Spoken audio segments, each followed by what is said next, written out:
నేను కూడా బస్సు ప్రయాణం చేశాను. ఇక భవిష్యత్తులో బస్సుల్లోనే నేను తిరగదలుచుకున్నాను. చాలా సుఖంగా ఉంది. అదేవిధంగా చదువుకుంటే పిల్లలకి ఎంత పెద్ద సౌకర్యం, ఉద్యోగం చేసుకుంటే ఆడవాళ్ళకి పెద్ద బహుమతి, ఆ నెలాఖరికి ఎంతో అంత ఆదాయం కూడా వాళ్ళ చేతిలో మిగులుతూ ఉంది. బస్సు ఖర్చు తగ్గిపోయింది కాబట్టి మగవాళ్ళ కంటే ఎక్కువ ఆడవాళ్ళు బస్సులో వెళ్తున్నారు. చాలా సుఖంగా వాళ్ళు అనుకున్న చాలా చేరగలుగుతున్నారు. అంటే అసలు ఊహించలేని సక్సెస్, ఊహించలేని విధానంలో అది ఆ సౌకర్యం కలిగించినందుకు వాళ్ళందరూ కూడా కాంగ్రెస్ పార్టీకి రేవంత్ రెడ్డి గారిని ఇప్పుడే కాదు మేడం, ఇంకా 20 సంవత్సరాలు వారే ఉండాలని మేము కోరుతున్నామని నాకు తెలవచ్చారు. నేను బస్సు నుంచి దిగి అక్కడ మాట్లాడుతూ ఉంటే ఆడవాళ్ళని మీకు అందరికీ గుర్తు, పోయినసారి ఇటువంటి సందర్భంలో నేను జోష్యం చెప్పడం జరిగింది.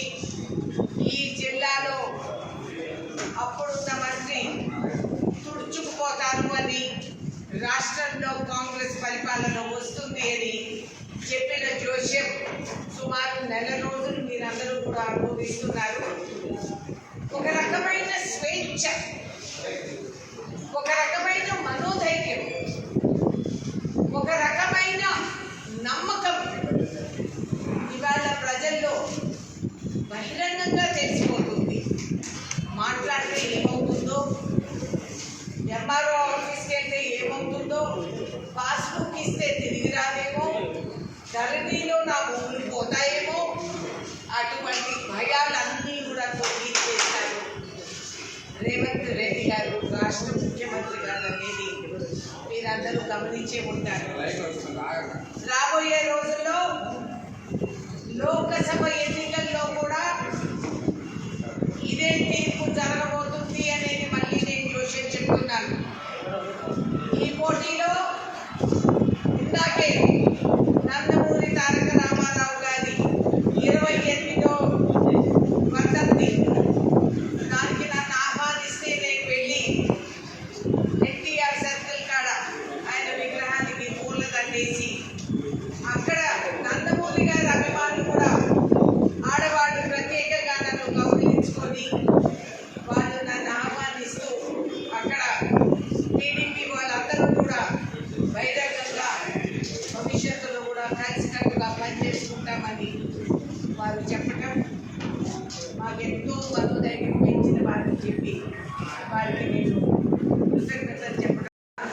ప్రభుత్వాలు ఆక్రమించుకున్న భూములన్నీ కూడా దరఖాస్తులు కలెక్టర్లకి, అధికార బృందానికి మేము వాళ్ళ దృష్టికి తీసుకురావటం, అదేవిధంగా న్యాయంగా వాపసు రావాల్సిన భూములు, పేదవాళ్ళకు పంచాల్సిన భూములు, ఇవన్నీ కూడా మేము ఒక వ్యక్తి మీద కక్ష రాజకీయాలకి మాకు టైం లేదు.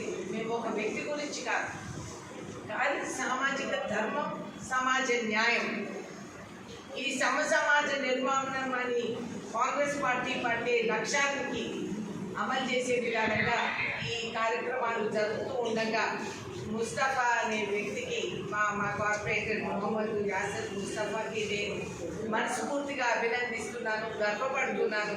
ప్రజాప్రతినిధులు అంటే ఈ విధంగా ఉండాలి, ఎప్పుడుకన్నా ప్రజలకి న్యాయం జరుగుతుంది అనే కాంగ్రెస్ పార్టీలో ఉండే నమ్మకానికి ఆయన మరో అంత బలం కలిగించినందుకు I'm really deeply appreciating it. అదేవిధంగా మన లంబాడా కమ్యూనిటీకి వాళ్ళకి నేను ఏర్పాటు చేసిన కమ్యూనిటీ హాల్స్